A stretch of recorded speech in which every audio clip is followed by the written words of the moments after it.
Lately I've been getting a lot of questions online, questions about freelancing or design work or tools or lifestyle. It's been making me think a lot about the type of advice I wish I got when I first got started. And if I had a time machine, if I could go back and talk to Jesse 12, 15 years ago, what would I tell Jesse?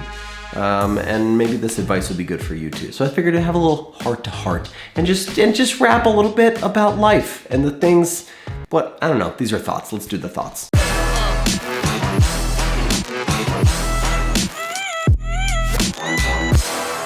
All right, tip number one. This is the thing that actually most of all wish somebody would have drilled into my head, that I would have really understood, and that is the lesson of consistency. Consistency over time equals success.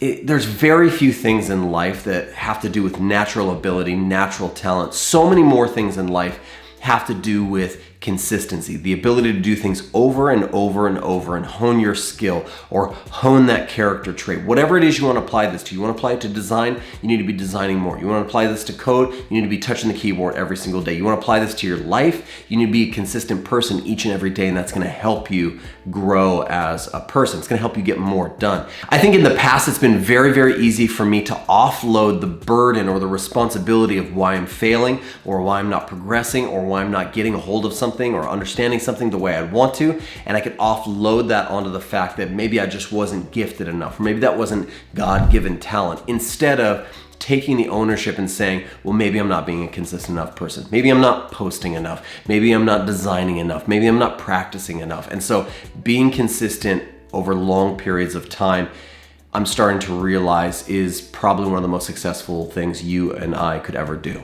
All right, second thing is to not compare yourself to other people. That's something that I've been really, really guilty of in the past, is looking at somebody else, looking at somebody else's work and saying one of a few things. Number one, I'm not as good as them. I'll never be as good as them. My work is not as good as their work. And that is just like a crushing, defeating feeling. You and I should never be comparing ourselves to other people. We should always be comparing ourselves to ourselves. Are we progressing? Are we growing? Is what I'm designing better than what I was designing yesterday? The way that I write code, am I more proficient in it today than I was yesterday? The way that I'm being a husband to my wife or father to my children or a friend to my friends, am I doing better at that today than I was yesterday? If that's the case, then there's progression, and I shouldn't be looking at other people and comparing myself.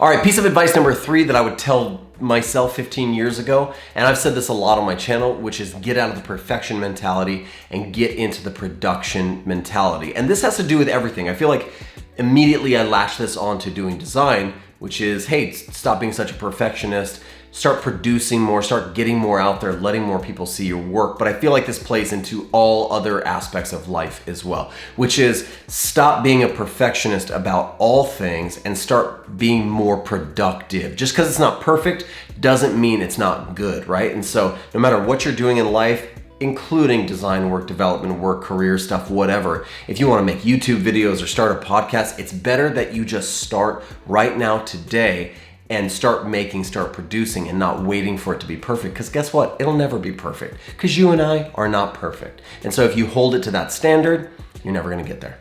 All right, the last bit of advice that I would recommend to myself 15 years ago is to start asking for money way sooner than I felt like I deserved to be paid. Does that make sense? And what I want to focus on is not necessarily about the money, because money comes and money goes, but it was about throttling myself and not truly understanding my value. And so, did I do bad work when I first started? Absolutely. Everything had way too much grunge texture and drop shadow, and I didn't know how to use the tools, and I didn't know basic principles and concepts of design, and I was, just trying to learn. I mean, at some point I had to step up and say to my first paying client, hey, this is gonna cost X amount of dollars. And they said yes. It was easy for them to say yes because I had learned enough of my skill set and had enough confidence and ability that I was still undercharging them. But how long had I been continuously giving away free work and not charging because I felt like I wasn't valuable? I felt like I didn't have anything to offer. I felt like nobody would pay for my services at that point, and I needed to reach some stature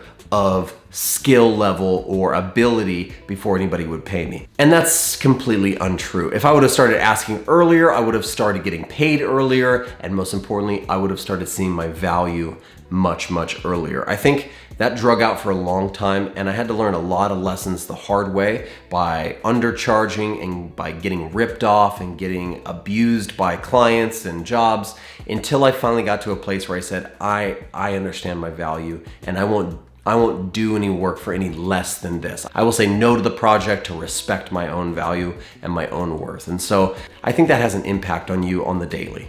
I think that if you don't realize that you're valuable, then you will allow people to walk all over you. And that's something you should never let people do. Well, that's it. That's the advice that I would give to 24-year-old Jesse as I was just getting started. That's the advice that I give to you. I hope you guys got some value out of that. I hope you guys enjoyed the video. If you did, make sure to leave a thumbs up, subscribe to the channel. I do lots of videos about design and development and life, just like this one, so maybe stick around. If you have any questions, leave those down in the comments. I hope you guys are having an amazing week designing amazing things, making amazing things, and getting started.